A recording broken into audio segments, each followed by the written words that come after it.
Hello, entrepreneurs. Welcome to our channel.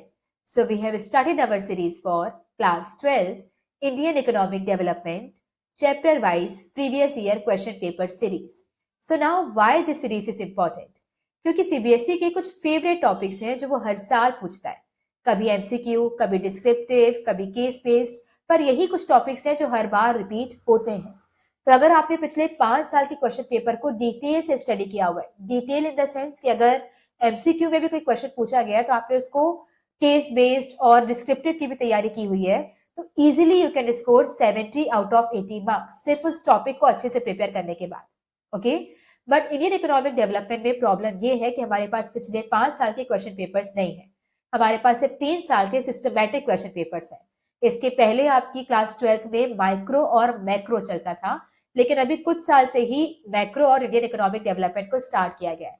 तो हालांकि हमारे पास बहुत सारे पेपर्स तो नहीं है, पर जितने पेपर्स हैं सबकी स्टडी करने के बाद हमने चैप्टर वाइज सीरीज बनाई है कि इन चैप्टर्स में से कौन कौन से क्वेश्चंस पूछे जा चुके हैं. तो आज इस सीरीज में हम कवर करेंगे chapter number 3, that is new economic policy reforms 1991. इसमें मेनली 3 तरह की पॉलिसीज लाई गई थी: लिबरलाइजेशन, प्राइवेटाइजेशन एंड ग्लोबलाइजेशन. इन सारे पूरे चैप्टर्स में से जितने भी क्वेश्चंस पूछे जा चुके हैं उसे हम आज कवर करेंगे. तो स्टार्ट करते हैं question number 1. What is liberalization and what are the economic reforms related to the industrial sector? Okay, तो सबसे पहले बात करते हैं कि लिबरलाइजेशन का मतलब क्या होता है. It refers to freedom of producing units from direct और फिजिकल कंट्रोल ऑफ गवर्नमेंट. सारी प्रोड्यूसिंग यूनिट्स मतलब सारी फर्म्स को गवर्नमेंट के कंट्रोल से आजादी दिलाने को कहते हैं लिबरलाइजेशन. इसका मतलब ये कि पहले जब भी किसी प्राइवेट फर्म को ओपन होना होता था तो इसे गवर्नमेंट से लाइसेंस लेना होता था. इसका मतलब आप बिजनेस कर सकते हो कि नहीं कर सकते हो ये सरकार आपको बताएगी, आपको परमिशन देगी, तब आप ये बिजनेस कर सकते हो. दैट मीन्स आपके प्राइवेट फर्म्स में सरकार का फिजिकल या डायरेक्ट कंट्रोल था, तो उसी कंट्रोल से आजादी दिलाने को हम कहते हैं लिबरलाइजेशन. नाउ लिबरलाइजेशन के अंदर कुल मिला के हमने 5 सेक्टर्स में रिफॉर्म किए हैं. 5 सेक्टर के रिफॉर्म्स सारे के सारे बहुत इंपॉर्टेंट है क्योंकि हर एक सेट में अलग अलग पूछे गए हैं. जैसे अगर आप 2025 का पेपर देखेंगे तो अलग अलग रीजन में सीबीएसई का अलग अलग पेपर बनता है, और उस अलग अलग पेपर में कभी इंडस्ट्रियल सेक्टर के रिफॉर्म, कभी फाइनेंशियल सेक्टर, कभी एक्सटर्नल सेक्टर, ऐसे 5 रिफॉर्म्स उन्होंने कवर किया है. दैट मीन्स ये 5 रिफॉर्म्स काफी इंपॉर्टेंट है. So let's start with the industrial sector reforms. और इस सेक्टर में जितने भी रिफॉर्म्स आए हैं उसको आप याद रख सकते हो with the trick ABCDEF. AB से हो जाएगा एबोल्यूशन ऑफ लाइसेंसिंग. तो पहले प्राइवेट सेक्टर को अगर कोई भी इंडस्ट्री ओपन करनी होती थी तो उसमें लाइसेंस लेना पड़ता था, लेकिन अब आप कोई भी industry without any license open कर सकते हो. लेकिन ये 5 इंडस्ट्रीज बस एक्सेप्शन है जिसके लिए आपको लाइसेंस लेना पड़ेगा. तो लिकर पहली इंडस्ट्री है. अगर आपको अल्कोहल में डील करना है, या फिर सिगरेट, या फिर इंडस्ट्रियल एक्सप्लोसिव जैसे डायनामाइट वगैरह कुछ बनाना है आपको, या फिर कुछ हजार्डुअस केमिकल्स, या फिर कुछ एटॉमिक. तो ये जो 5 सेक्टर हैं, बस इसमें अगर आपको इंडस्ट्री ओपन करनी है तो आपको लाइसेंस लेनी पड़ेगी. इसके अलावा कोई भी इंडस्ट्री विदाउट एनी लाइसेंस आप ओपन कर सकते हो. सी से आता है कॉन्ट्रैक्शन ऑफ पब्लिक सेक्टर. पहले काफी सारे ऐसी इंडस्ट्रीज थी जिसको रिजर्व करके रखा गया था पब्लिक सेक्टर के लिए. दैट मीन्स ये इंडस्ट्री अगर ओपन करना है तो सिर्फ सरकार कर सकती है, उसके अलावा कोई भी नहीं. अब इन सारी इंडस्ट्रीज को डी रिजर्व कर दिया गया. इसका मतलब कॉन्ट्रैक्शन मतलब रिड्यूस कर दिया गया. तो पब्लिक सेक्टर के लिए पहले जितने भी एरियाज रिजर्व किए गए थे अब उसे कम करके सिर्फ 3 ही एरियाज को रिजर्व किया गया है. दैट मीन्स पहले जब हमने इंडस्ट्रियल पॉलिसी रिजोल्यूशन बनाया था तो 17 सेक्टर रिजर्व किए गए थे, फिर उसे रिड्यूस करके 8 सेक्टर कर दिए, और 2010 में अब इसको रिड्यूस करके 3 ही सेक्टर्स हैं जो कि रिजर्व किए गए हैं फॉर द पब्लिक सेक्टर, जिसमें रेलवेज आता है, डिफेंस आता है, न्यूक्लियर आता है. इसके अलावा सारी इंडस्ट्रीज कोई भी प्राइवेट ओपन कर सकता है, लाइसेंस या विदाउट लाइसेंस. ये 5 चीजें हैं तो लाइसेंस लेना पड़ेगा, और इसके अलावा कोई भी चीज विदाउट लाइसेंस. बस ये 3 चीजें हैं जिसमें प्राइवेट सेक्टर एंटर नहीं कर सकता है. उसमें भी रेलवेज को भी अब जो प्राइवेटाइज करने की बात चल रही है पर अभी तक हुआ नहीं. फिर हम बात करते हैं डी से D reservation of production areas, that is small scale industries. पहले स्मॉल स्केल इंडस्ट्रीज के लिए भी काफी सारे एरियाज को रिजर्व करके रखा गया था. तो एक लिस्ट बनाई गई थी कि अगर ये सारे आइटम्स बनाने हैं तो ये सिर्फ स्मॉल स्केल इंडस्ट्रीज ही बना सकती हैं, लार्ज स्केल इंडस्ट्रीज एंटर नहीं करेगी. तो छोटी मोटी चीजें जैसे अचार पापड़ वगैरह ये सिर्फ स्मॉल स्केल इंडस्ट्रीज के लिए ही रिजर्व किए गए थे। पर अब ये सारा रिजर्वेशन हटा दिया गया। अब कोई भी इंडस्ट्री जो भी चाहे वो बना सकती है, कोई रिजर्वेशन अब नहीं चलेगी। ई से आता है एक्सपांशन ऑफ प्रोडक्शन एक्टिविटी।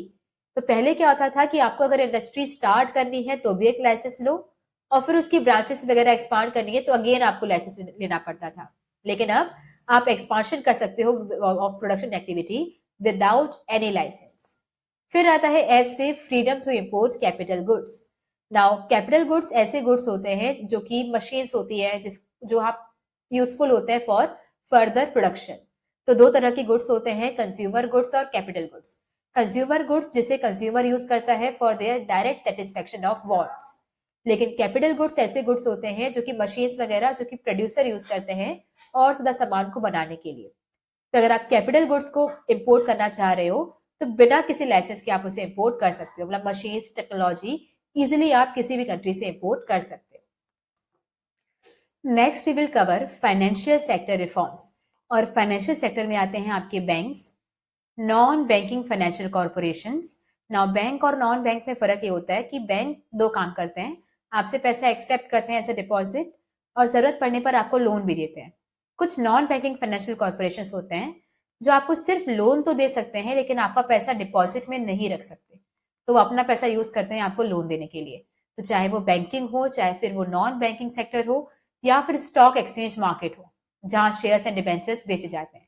फिर फॉरेन एक्सचेंज मार्केट जहां पे foreign currency dollar, euro, pound इन सब में डील किया जाता है। ये चारों मार्केट जो होते हैं वो फाइनेंशियल सेक्टर के अंदर आते हैं।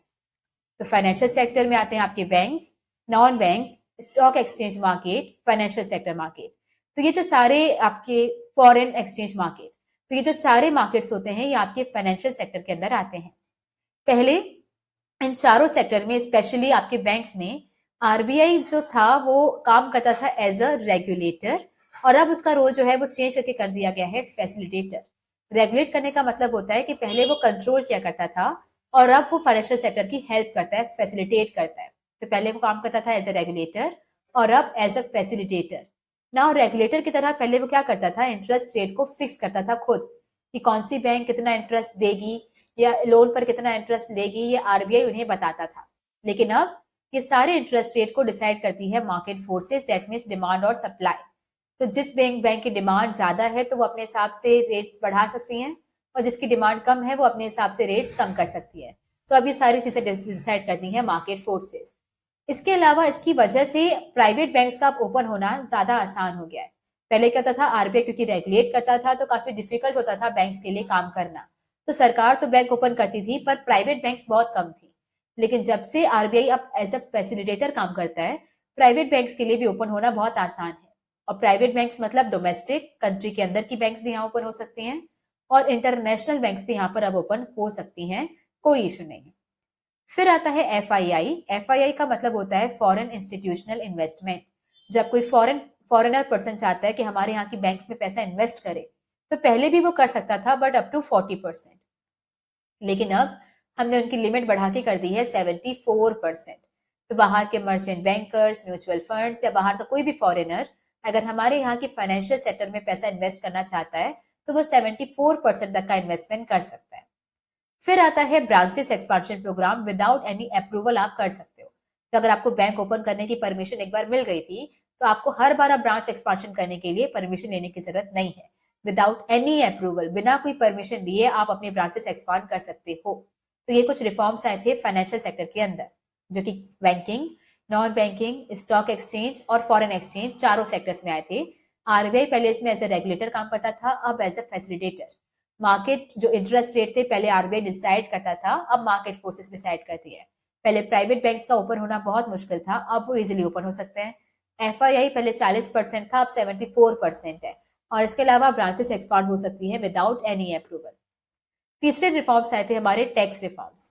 टैक्सेस में हमारे दो तरह के मेन टैक्सेस होते हैं, पहला डायरेक्ट टैक्स और दूसरा इनडायरेक्ट टैक्स। डायरेक्ट टैक्स का मतलब होता है कि ये वो टैक्सेस है जिसका बर्डन वही पर्सन बियर करता है जिसे वो पे करना होता है। It is paid by the same person on which it is imposed.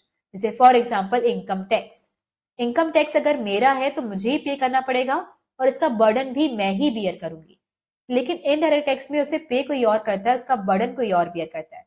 It is paid by one person but it is imposed on another person, जैसे जीएसटी। जीएसटी सरकार को हम लोग डायरेक्टली देने नहीं जाते, वो कौन देता है? शॉपकीपर देता है। लेकिन इस जीएसटी का पैसा भरा किसने है? हम कस्टमर ने। तो इसे पे दुकानदार कर रहा है, पर इसका बर्डन कस्टमर पर है। तो पे कोई और कर रहा है, बियर कोई और कर रहा है, इसे कहते हैं इनडायरेक्ट टैक्स। नाउ इसमें हमने क्या क्या चेंजेस किए थे? तो सबसे पहले हमने डायरेक्ट टैक्स में जो टैक्स रेट था उसे रिड्यूस कर दिया था, ताकि टैक्स इवेजन रोका जा सके। नाउ टैक्स इवेजन का मतलब होता है टैक्स की चोरी। तो जब हम, जैसे ब्लैक मनी होती है, पैसा कमा रहे हैं पर सरकार को बताएंगे नहीं ताकि टैक्स नहीं देना पड़े, तो ये टैक्स इवेजन पहले बहुत ज्यादा हुआ करता था। फिर ऐसा आर्ग्यूमेंट हुआ कि जब टैक्स रेट बहुत ज्यादा रखे जाते हैं तो पब्लिक उसे पे करने से झिझकती है, रिलक्टेंट होती है। दैट मीन्स अगर मुझे पता हो कि मैं जितना पैसा कमाऊंगी, अगर मुझे उसमें से 50% टैक्स सरकार को देना है, दैट मीन्स अगर साल में मैंने अगर 10 लाख रुपए कमाए बहुत मेहनत करके, तो 5 लाख तो मुझे सरकार को देने पड़ जाएंगे। जब इतना ज्यादा टैक्स रेट होता है तो कोई भी टैक्स पे करना नहीं चाहता है, तो उस कंडीशन में टैक्स इवेजन बहुत ज्यादा रखा होता है। लेकिन जब आप उस टैक्स रेट को रिड्यूस कर दोगे तो लोग जो है उसे पे करना स्टार्ट कर देंगे। अब अगर मुझे पता होगा कि अगर 10 लाख में से मुझे सिर्फ 1 लाख रुपए ही देना है, 9 लाख मेरे पास ही रहेंगे, तो जब टैक्स रेट रिड्यूस हो जाएगा तो कंप्लायंस बढ़ जाएगा, फिर मैं चोरी नहीं करना चाहूंगी, मैं पे कर दूंगी। तो जब आप टैक्स रेट रिड्यूस कर देते हो तो लोग उसे चोरी करना बंद कर देते हैं और वो पे करना स्टार्ट कर देते हैं। ऐसा सोचा था, हालांकि ये सक्सेसफुल नहीं हुआ है। क्यों नहीं हुआ है? क्योंकि आपने तो टैक्स रेट भी कम कर दिया और चोर तो अभी भी तो नहीं है, तो जिनको नहीं देना है टैक्स वो वैसे भी नहीं दे रहे हैं। तो आपके पास कुल मिला के गवर्नमेंट का जो रेवेन्यू है वो इसकी वजह से कम हुआ था, ये इसका फेलियर है। और हम सिर्फ अभी बात करेंगे कि रिफॉर्म क्या आए थे। तो टैक्स रेट को रिड्यूस किया था ताकि टैक्स की चोरी कम की जा सके। इनडायरेक्ट टैक्स में हमने क्या रिफॉर्म किए थे? जीएसटी। हालांकि 1991 में नहीं आया है, ये 2016 में इसका एक्ट पास हुआ था।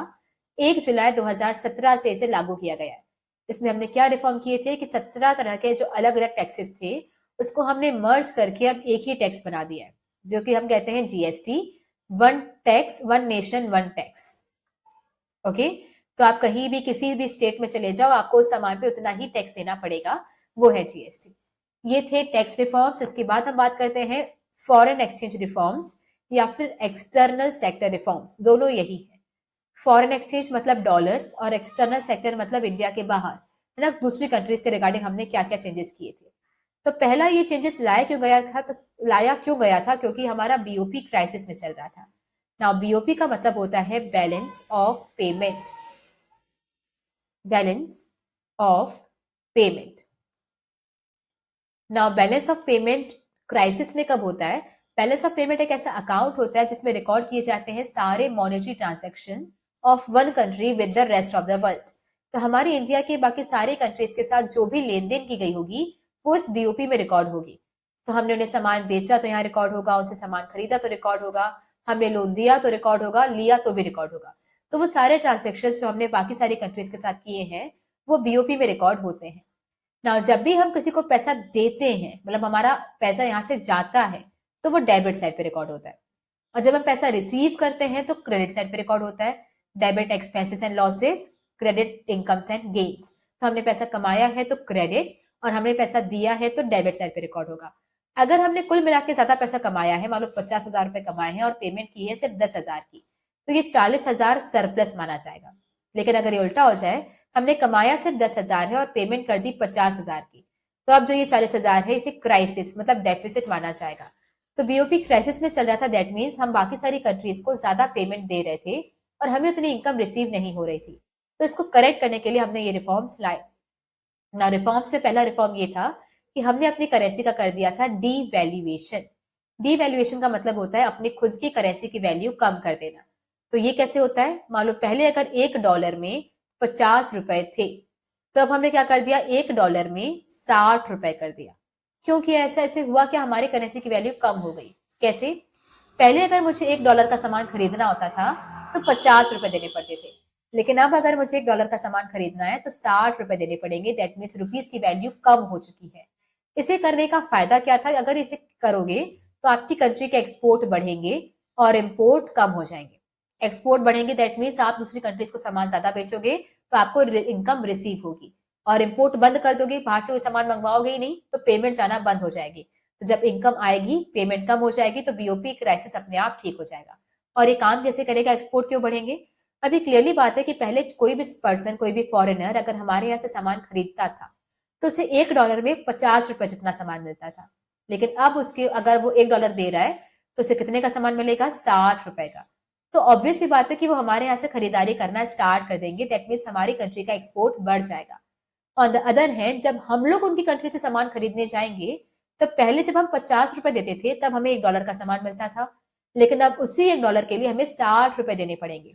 तो हमारे लिए उनका सामान महंगा हो जाएगा, तो हम उनका सामान खरीदेंगे ही नहीं, इंपोर्ट करना बंद कर देंगे। तो इससे क्या हो जाएगा, बीओपी क्राइसिस अपने आप ठीक हो जाएगा। फिर आता है फ्लेक्सिबल एक्सचेंज रेट। पहले जो ये एक्सचेंज रेट था, ये गवर्नमेंट डिसाइड करती थी, फिक्स्ड एक्सचेंज रेट था। अब हमने क्या किया कि ये एक्सचेंज रेट हम खुद नहीं डिसाइड करेंगे, let the market forces decide. Demand और सप्लाई डिसाइड करेंगे कि $1 में कितना चलेगा। तो अभी $1 में लगभग 90 रुपए के आसपास चल रहा है। तो ये किसने डिसाइड किया है, मार्केट फोर्सेस ने। तो अगर डॉलर की डिमांड अगर बढ़ती जा रही है तो डॉलर की वैल्यू बढ़ेगी, और डॉलर की डिमांड कम हो जाएगी तो उसकी वैल्यू अपने आप कम हो जाएगी। तो ये रेट कौन डिसाइड करेगा, market forces, that is demand and supply decide करेगी कि क्या रेट चलने चाहिए। तो एक्सटर्नल सेक्टर में दो चीजें हमने की, अपनी खुद की करेंसी का डीवैल्यूएशन, और दूसरा अब हमने सारी चीजें मार्केट फोर्सेस पर छोड़ दी।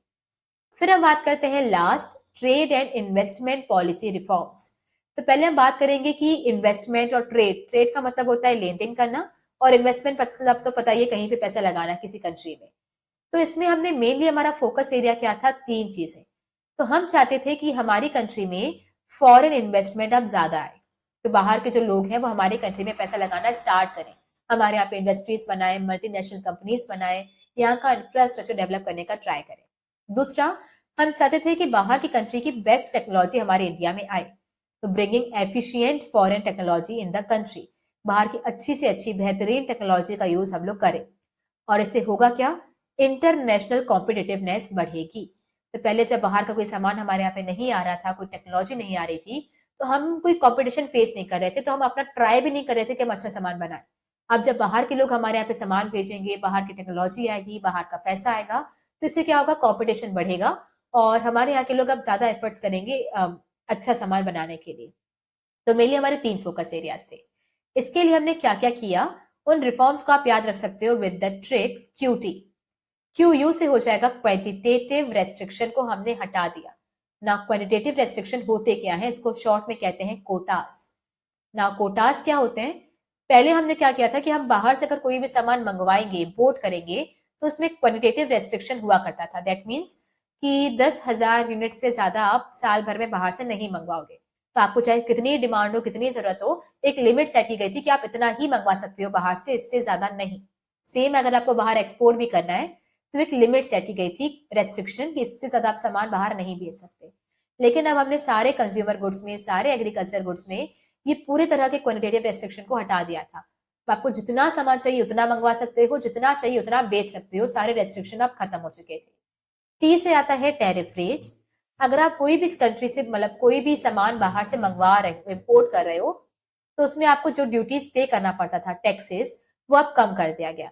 तो पहले अगर कोई भी सामान आप 100 रुपए का बाहर से मंगवा रहे हो तो सरकार उस पर 20 रुपए टैक्स लगाती थी, तो वो सामान आपको पड़ता था 120 रुपए का। लेकिन अब अगर आप वही 100 रुपए का सामान बाहर से मंगवा रहे हो तो सरकार इस पे सिर्फ 5 रुपए का ही टैक्स लगाएगी, तो वो सामान आपको पड़ेगा 105 रुपए का। तो कोई भी इम्पोर्ट ड्यूटीज है उसे कम कर दी गई थी।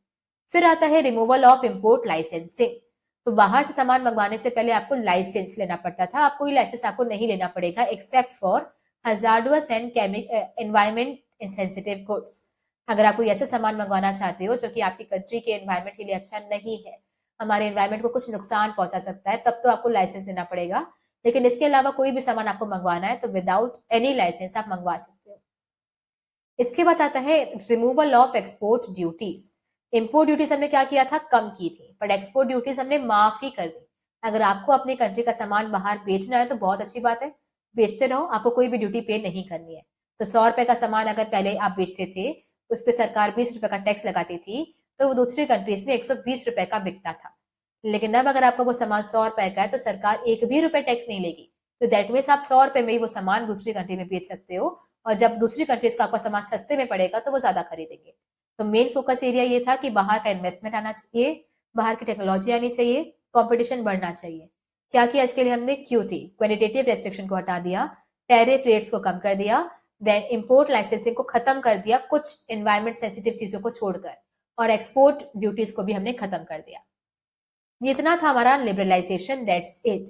और लिबरलाइजेशन में इससे ज्यादा कुछ क्वेश्चंस पूछने के चांसेस ही नहीं है, क्योंकि 5 रिफॉर्म्स हैं, पांचों इंपॉर्टेंट। अगर आपको ये याद हो चुके हैं तो इसके अलावा कुछ भी याद करने की जरूरत नहीं है। प्राइवेटाइजेशन में हम स्टार्ट करते हैं। प्राइवेटाइजेशन का मतलब होता है process of involving the private sector in the ownership और operation of a state owned enterprises और gradual withdrawal of government ownership from public sector enterprises. Public sector या स्टेट ओन्ड इंटरप्राइजेस ऐसी इंटरप्राइजेस होती हैं जो कि सरकार की हैं।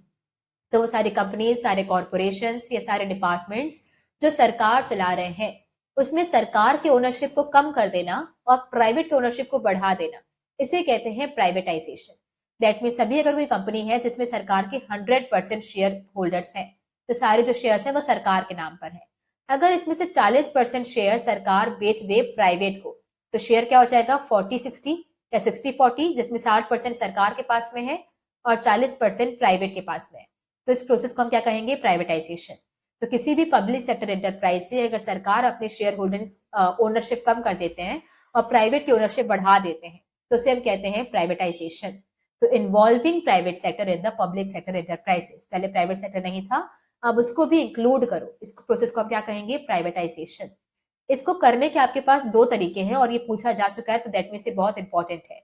किसके थ्रू आप कर सकते हो? या तो आउटराइट सेल या तो withdrawal of ownership from mixed enterprises.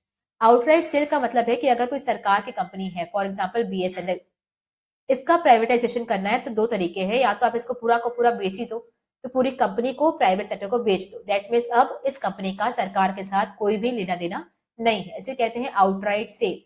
या फिर दूसरा तरीका है withdrawal of ownership from mix enterprises. पूरी तरह से मत बेचो, कुछ शेयर रिड्यूस कर दो।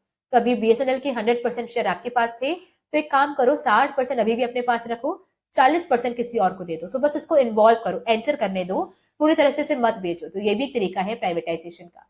तो या तो आउटराइट सेल या तो अपना शेयर को कम कर देना, दो तरीके हैं आप प्राइवेटाइजेशन करने के। नाउ अगर आपने अपने शेयर को कम किया है तो इसको एक और भाषा में कहते हैं डिसइन्वेस्टमेंट। पैसा थोड़ा सा निकाल लेना, पहले 100% शेयर्स आपके ही थे, आपने कुछ शेयर्स बेच दिए, तो इसे कहते हैं डिसइन्वेस्टमेंट। ओके, नाउ डिसइन्वेस्टमेंट करने के अगेन दो रीजन होते हैं। पहला रीजन है फिस्कल डेफिसिट को करेक्ट करना और दूसरा रीजन है मैनेजरियल एफिशिएंसी को बढ़ाना। ठीक है, मैनेजरियल एफिशिएंसी को बढ़ाने का मतलब ये है कि मान लो बीएसएनएल कंपनी आज सरकार की है, अगर सरकार को लग रहा है कि इस कंपनी को हम उतनी अच्छे से नहीं संभाल पा रहे हैं जितने अच्छे से रिलायंस संभालेगा, जितने अच्छे से अंबानी संभालेंगे, तो वो क्या करेंगे? इसे प्राइवेट सेक्टर को बेच देंगे, जिससे क्या होगा? उसकी मैनेजरियल एफिशिएंसी बढ़ेगी। तो पहला रीजन ये है कि जब सरकार को लगता है कि वो किसी भी कंपनी को उतने अच्छे से मैनेज नहीं कर पा रहे हैं जितना प्राइवेट सेक्टर कर सकता था, तो उसके लिए भी वो डिसइन्वेस्टमेंट करते हैं। और दूसरा है फिस्कल डेफिसिट को करेक्ट करना। फिस्कल डेफिसिट होता ही कब है? जब सरकार के खर्चे बढ़ जाते हैं और इनकम कम हो जाती है। जब सरकार के खर्चे बहुत ज्यादा हो रहे हैं, कमाई हो नहीं रही है, तो पैसा कम पड़ जाएगा। फॉर एग्जाम्पल आप समझो कि अगर आप एक महीने में 50,000 रुपए कमा रहे हो पर खर्चा हो जा रहा है 1 लाख रुपए का, तो आप डेफिसिट में चल रहे हो, कर्जे में चल रहे हो। तो जब भी ऐसा फिस्कल डेफिसिट होता है तो उसके लिए भी सरकार क्या करता है? डिसइन्वेस्टमेंट। तो अपने एसेट को बेच देता है ताकि पैसा ला सके।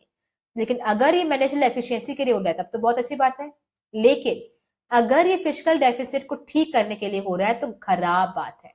तो प्राइवेटाइजेशन करने के दो रीजन है, डिसइन्वेस्टमेंट करने के दो रीजन है।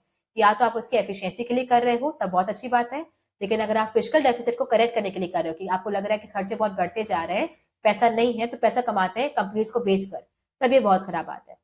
इसको अगर आप प्राइवेट अगर माइक्रो लेवल पे समझो तो ये कुछ ऐसा है कि अगर मैं अपने घर का कोई भी एसेट बेच रही हूँ, मान लो अपने घर का मैं सोफा बेच रही हूँ क्योंकि मुझे चाहिए कि अब इस सोफा की जगह कुछ नया सोफा आए, कुछ एफिशिएंसी बढ़े मेरे घर की, तब तो बहुत अच्छी बात है।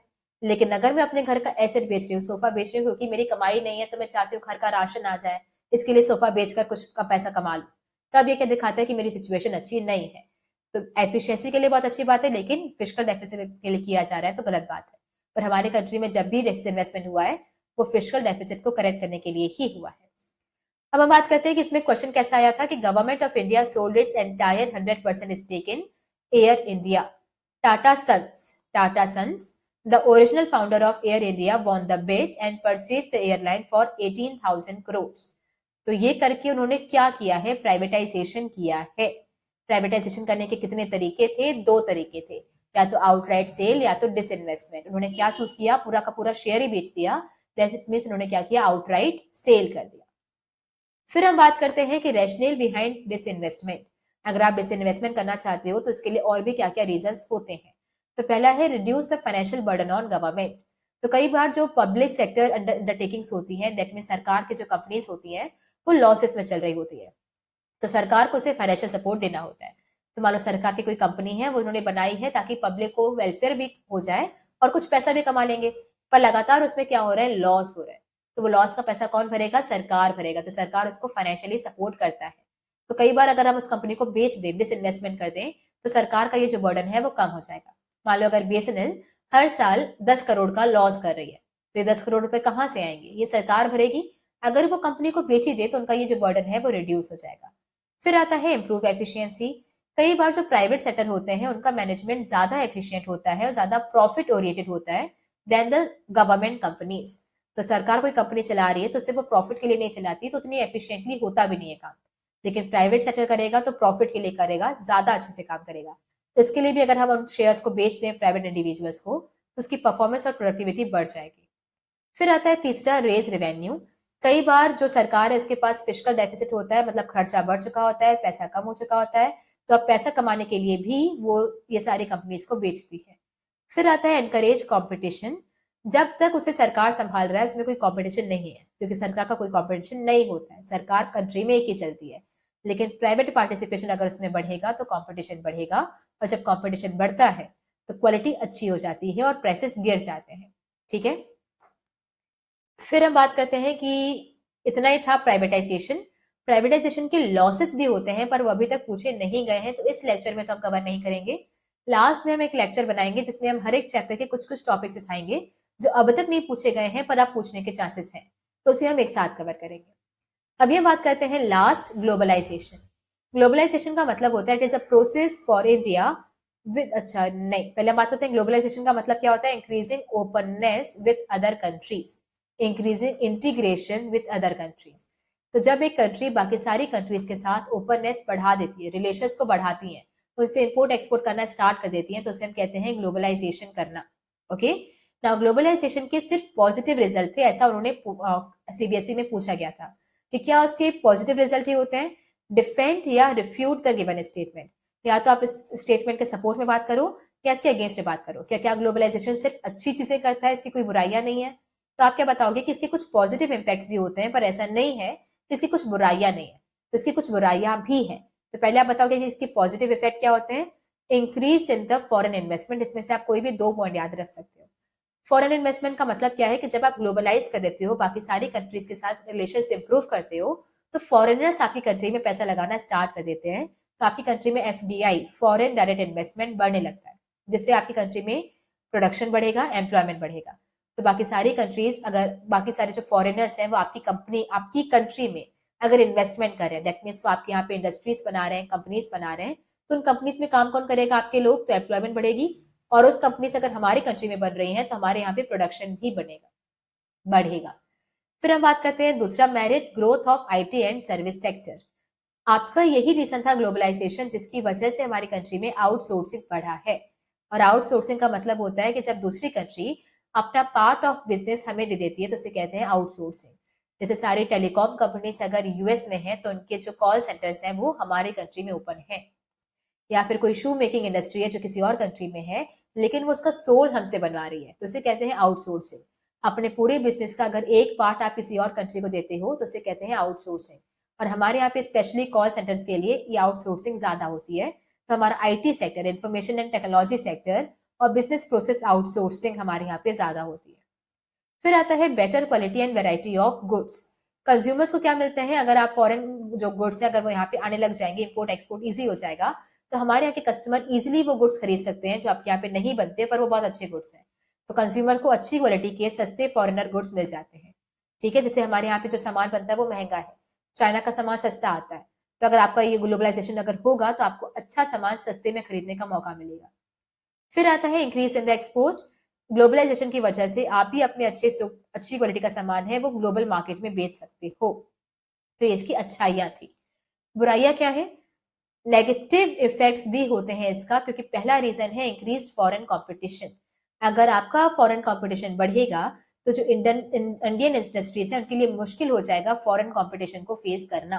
तो जो फॉरेन की बड़ी बड़ी मल्टीनेशनल कंपनीज हैं, अगर ये आपकी कंट्री में आ गई तो आपकी खुद की इंडस्ट्रीज के लिए बहुत प्रॉब्लमेटिक हो जाएगा उनसे ये कंपटीशन फेस करना, तो वो फेस नहीं कर पाएंगी, जिसकी वजह से काफी सारी स्मॉल स्केल इंडस्ट्रीज को बंद होना पड़ेगा। फिर आता है closure of the sick units. अगर जो डोमेस्टिक इंडस्ट्रीज हैं जिनको ऑलरेडी पहले काफी सारे लॉसेस फेस करने पड़ रहे थे और वो रिवाइव करने का ट्राई कर रही थी, अब क्योंकि बाहर से और इंडस्ट्रीज आ जाएंगी तो सारे लोग उनका सामान खरीदेंगे, तो इनको शट डाउन होना पड़ेगा। तो जो सिक इंडस्ट्रीज है जो कि अभी तक रिवाइव करने का ट्राई कर रही थी, अब वो रिवाइव नहीं हो पाएंगे, उन्हें बंद करना पड़ेगा। फिर आता है इम्पोर्ट ऑफ चीपर गुड्स। अगर आप बाहर जैसे चाइना की कंट्री का सस्ता सामान मंगवाओगे तो इससे लोकल मैन्युफैक्चरर का सामान कोई नहीं खरीदेगा, तो हमारे जो सामान है वो बिकना बंद हो जाएंगे। फिर है job losses in some sectors. अगर हमारी इंडस्ट्रीज में जो सामान बिक बन रहे हैं वो अगर कोई खरीद नहीं रहा तो क्या करना पड़ेगा? इंडस्ट्रीज को बंद करना पड़ेगा। तो काफी सारे जो वर्कर्स हैं जो इस इंडस्ट्री में काम करते थे वो अनएम्प्लॉयड हो जाएंगे, तो इनके कुछ नुकसान थे। फिर हम बात करते हैं लिबरलाइजेशन खत्म हो गया है, प्राइवेटाइजेशन एंड ग्लोबलाइजेशन खत्म। नेक्स्ट टॉपिक जो पूछा गया था वो था जीएसटी। इसमें उन्होंने पूछा था कि कैसे जीएसटी ने बाकी सारे मल्टीप्लिसिटी ऑफ टैक्सेस को सिंप्लीफाई किया है। तो पहले बाकी सारे कई सारे तरह के टैक्सेस लगाए जाते थे, पर अब सबकी जगह पे एक ही टैक्स है, वो जीएसटी। तो ये किस तरीके से उसने बाकी सारे टैक्सेस को रिप्लेस किया, इस बारे में क्वेश्चन था। तो पहले हम बात करते हैं it is a single tax system. GST के पहले there were many indirect taxes, 17 तरह के अलग अलग इनडायरेक्ट टैक्सेस थे, जिसमें excise duty, service tax, VAT, value added tax, CST, ऐसे तरह के टैक्सेस हुआ करते थे। पर जीएसटी ने इन सबको रिप्लेस कर दिया है एक ही टैक्स के साथ, तो अब आपको अलग अलग तरह के टैक्स नहीं देने पड़ेंगे, एक ही टैक्स देना है जीएसटी। फिर आता है it is a one nation one tax. तो एक यूनिफॉर्म टैक्स स्ट्रक्चर है जो अलग अलग स्टेट में एक ही तरह का टैक्स लगाया जाएगा। तो जब जीएसटी नहीं था तो अलग अलग तरह के टैक्स अलग अलग स्टेट अलग अलग तरीके से डिसाइड करती थी।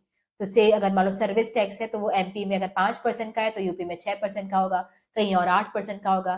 तो अलग अलग स्टेट्स में ये रेट्स अलग अलग हुआ करते थे, पर जीएसटी हर एक स्टेट में एक ही रेट चलता है। It is a unified system. फिर हम बात करते हैं removal of cascading effect. Cascading effect का मतलब क्या होता है? पहले टैक्स ऑन टैक्स लगता था, तो मान लो 17 तरह के अगर टैक्सेस दिए जा रहे हैं, तो जो सामान पहले 100 रुपए का था उस पर आपने पहले वैल्यू एडेड टैक्स पे किया 20 रुपए का, तो वो सामान हो गया 120 रुपए का। अब इस 120 रुपए पे आपको अगेन सर्विस टैक्स पे करना पड़ेगा, मान लो 10% का, तो कितना पे करना पड़ेगा? 12 रुपए। अगेन ये सामान कितने का हो जाएगा? 132 रुपए का। इस पे आपको पे करनी पड़ेगी एक्साइज ड्यूटी, मान लो अगेन 10% की, तो कितना हो जाएगा? 13.2 रुपीज। तो अब ये हो जाएगा 145.2 रुपीज का। तो आप हर बार क्या लग रहा है? टैक्स ऑन टैक्स, एक टैक्स पे दूसरा टैक्स, फिर दूसरा टैक्स। अब ये जो कास्केडिंग इफेक्ट है वो खत्म हो जाएगा, तो जो सिस्टम है वो ज्यादा सिंपलर और ट्रांसपेरेंट तरीके से काम कर पाएगा। फिर हम बात करते हैं ऑनलाइन एंड ट्रांसपेरेंट सिस्टम। अब जो जीएसटी है उसे पूरी तरह से ऑनलाइन कर दिया गया है, मतलब आप ऑनलाइन सारा रजिस्ट्रेशन, रिटर्न फाइलिंग और पेमेंट कर सकते हो, जिससे सारा पेपर वर्क टैक्स जो है वो रिड्यूस हो जाएगा और टैक्स भरना आपके लिए ज्यादा आसान हो जाएगा। So now we will cover about Navratna. Now Navratna में नव का मतलब होता है 9 और रत्न का मतलब होता है जेम्स।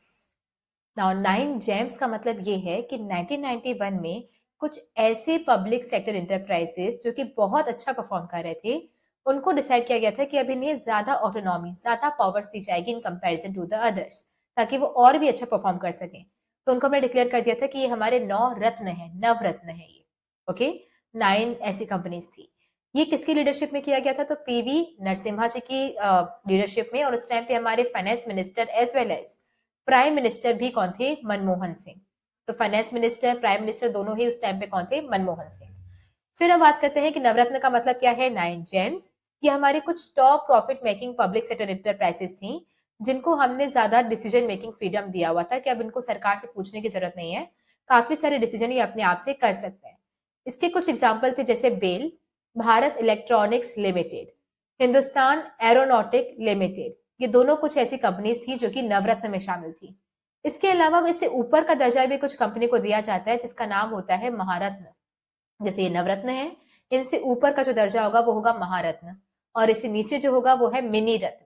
तो कुछ महारत्न कंपनीज भी फेमस है, जिसमें आता है हमारा ONGC, oil and natural gas corporation, IOC, Indian oil corporation, steel authority of India limited, Bharat heavy electricals limited और कोल इंडिया लिमिटेड। तो इसमें से आप भेल, Bharat heavy electronics limited, Indian oil corporation, ONGC, ये कुछ 3-4 नाम आप याद रख सकते हैं। इसके बाद हम बात करें कि इस नवरत्न का स्टेटस देने का फायदा क्या हुआ हमें। इससे उनको आजादी पहले से ज्यादा मिलने लगी, तो वो इंडिपेंडेंट इन्वेस्टमेंट डिसीजन ले सकते थे। इसका मतलब बिना सरकार से पूछे कि डिसाइड कर सकते थे कि कौन से प्रोजेक्ट पे पैसा लगाना है, कहाँ नहीं लगाना है, तो अपने इन्वेस्टमेंट डिसीजन अपने आप से ले सकते थे। फिर आता है इम्प्रूव्ड एफिशिएंसी। कई सारी ऐसी नवरत्न कंपनी थी जो कि ज्यादा प्रॉफिटेबल हो सके और इसके बाद उन्हें ग्लोबल कंपटीशन को भी फेस करने का मौका दिया गया। इसका मतलब अगर अपनी कंट्री के अलावा भी कहीं और अगर आप किसी कंट्री में सामान बेचना चाहते हो, खरीदना चाहते हो, तो उसकी भी आजादी मिली। फिर आता है बेटर परफॉर्मेंस। इनको हेल्प हुई थी कि वो अपने परफॉर्मेंस को और बेटर कर सकते थे। और then reduce the burden on government. जब उनकी परफॉर्मेंस बहुत अच्छी हो गई तो वो इंडिविजुअली ज्यादा प्रॉफिट अर्न करने लगे, तो फिर उनको सरकार पर डिपेंड नहीं होना पड़ा था ताकि वो फाइनेंशियल सपोर्ट दिखाए। तो सरकार के सपोर्ट के बिना ही वो प्रॉफिट इतना कमा ले रहे थे कि सरकार पर डिपेंड होने की जरूरत नहीं पड़ रही थी उन्हें, तो बर्डन सरकार पे कम हो रहा था। फिर हम बात करते हैं ऐसे कुछ डीमेरिट्स भी थे। डीमेरिट्स क्या थे कि जो बेनिफिट्स थे वो सिर्फ कुछ ही पब्लिक सेक्टर एंटरप्राइजेस को मिले थे। इसका मतलब सिर्फ 9 कंपनीज थी जिसको हमने डिक्लेयर किया था, बाकी सारी कंपनीज में अभी भी ऑटोनॉमी नहीं आई थी। इसके अलावा कुछ ऐसे पीएसयू भी थे जिसमें ब्यूरोक्रेटिक कंट्रोल बहुत ज्यादा था। तो इसके बावजूद कि हमने इसको नवरत्न घोषित कर दिया था, लेकिन फिर भी इसमें कुछ ब्यूरोक्रेट्स का कंट्रोल या फिर डोमिनेंस इसमें देखा जाता था।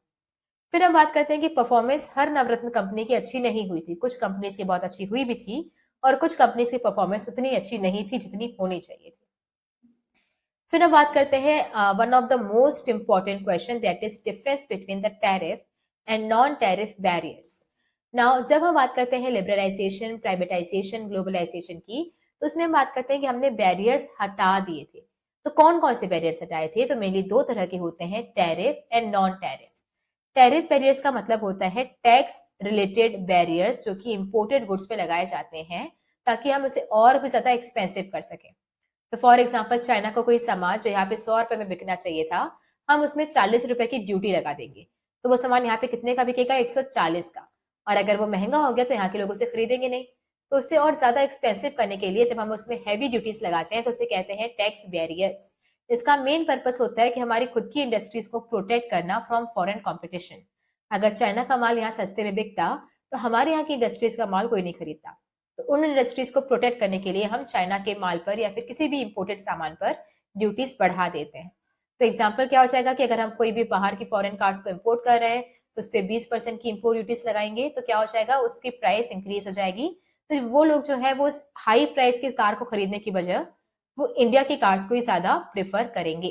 ओके, ना कौन कौन से टैरिफ लगाए जाते हैं? Import duty, export duty, custom duty, ऐसी कई सारी तरह की ड्यूटीज है जो कि लगाई जाती हैं ताकि वो सामान और महंगा हो जाए। फिर हम बात करते हैं नॉन टैरिफ बैरियर्स। इनके उनका सामान हमारी कंट्री में नहीं बिक पाए, ये इंश्योर करने के लिए सिर्फ टैक्स ही एक बैरियर नहीं है, इसके अलावा भी कुछ बैरियर्स होते हैं, जैसे कि कुछ रेस्ट्रिक्शन लगाना अदर देन द टैक्स, ताकि वो सामान यहाँ पे नहीं बिके। इसमें क्या क्या आता है? कोटास। हमने टैक्सेस नहीं लगाए, बस हमने एक लिमिट सेट कर ली कि 10,000 यूनिट से ज्यादा हम वो सामान खरीदेंगे ही नहीं। तो भले हमारी कंट्री में जो डिमांड थी वो 50,000 की थी, 1 लाख की थी, पर हमने फिर भी डिक्लेयर कर दिया कि 10,000 से ज्यादा नहीं खरीदेंगे। तो ये जो बैरियर था वो कैसा था? Non tariff. इसके अलावा इंपोर्ट लाइसेंसिंग। अगर हम डिक्लेयर कर दें कि कोई भी सामान खरीदने से पहले आपको लाइसेंस लेना पड़ेगा और उसमें भी कुछ कुछ चीजों पे हम लाइसेंस देना बंद कर दें, तो भी क्या हो जाएगा? उनका सामान हमारे यहाँ पे नहीं आ पाएगा। अगेन एक तरीका का बैरियर है, बट विदाउट टैक्स, टैक्स के अलावा कोई बैरियर है, तो इसे क्या कहेंगे? Non tariff barriers. Then next question is related to the bilateral and multilateral trade. Now bilateral trade का क्या मतलब होता है? It means the trade between two countries only. अगर 2 कंट्रीज के बीच में ट्रेड हो रहा है तो उसे कहते हैं बायलेटरल। जबकि वही ट्रेड अगर 3 से 4 कंट्रीज के बीच में हो रहा होता है या मोर देन 2 कंट्रीज के बीच में होता है तो उसे कहते हैं मल्टीलेटरल। तो बायलेटरल मतलब 2 कंट्रीज के बीच का ट्रेड। इसका मतलब जब 2 कंट्रीज ने एग्री किया हो कि वो एक दूसरे से सामान खरीदेंगी या बेचेंगी, तो उसे हम कहते हैं बायलेटरल ट्रेड एग्रीमेंट। जैसे agreement between India and Japan, कोई भी 2 कंट्री के बीच में है तो बायलेटरल होगा। तो यहाँ पे कितनी कंट्रीज इन्वॉल्व होगी? ओनली 2। जबकि मल्टीलेटरल ट्रेड का मतलब होता है trade among more than 2 countries. तो 2 कंट्रीज से ज्यादा अगर आपस में ट्रेड कर रहे हैं, दैट इज मल्टीलेटरल ट्रेड। यहाँ पर क्या होता है, हर एक कंट्री के कुछ कॉमन रूल्स होते हैं, और जब भी हम एक दूसरे के साथ ट्रेड करते हैं तो उन रूल्स को फॉलो करना बहुत जरूरी होता है। ओके, जैसे the trade between India, Japan and USA, ये क्या हो जाएगा? Multilateral trade. फिर हम बात करते हैं next topic, that is stabilization measures versus structural measures. Now LPG क्यों लाया गया था? लिबरलाइजेशन, प्राइवेटाइजेशन, ग्लोबलाइजेशन, इन दोनों रीजन की वजह से लाया गया था। तो इसके अंदर कुछ स्टेबलाइजेशन मेजर्स थे। स्टेबलाइजेशन मेजर्स का मतलब होता है short term corrective steps taken to control the economic crisis. Economic में जो बीओपी क्राइसिस चल रहे थे, काफी सारी प्रॉब्लम्स चल रही थी, इन्फ्लेशन हो गया था, उसे सॉल्व करने के लिए जो शॉर्ट टर्म मेजर्स लिए गए थे उसे हम कहते हैं स्टेबलाइजेशन मेजर्स। जैसे इन्फ्लेशन को या फिर फिस्कल डेफिसिट को या फिर बैलेंस पेमेंट को करेक्ट करने के लिए हमने कुछ मेजर्स लिए थे।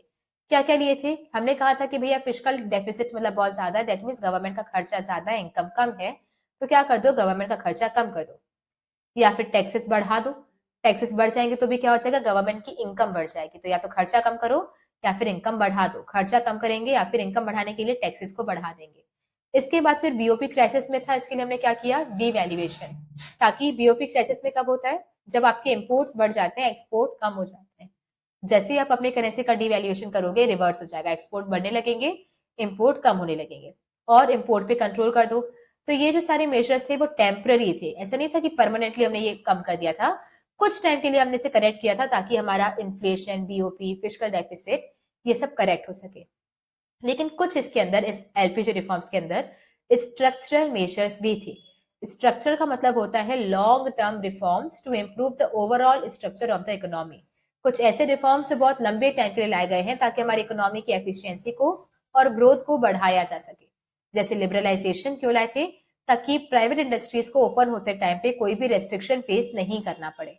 देन प्राइवेटाइजेशन क्यों आए थे? ताकि पब्लिक सेक्टर का रोल कम हो जाए, प्राइवेट का रोल इंक्रीज हो जाए।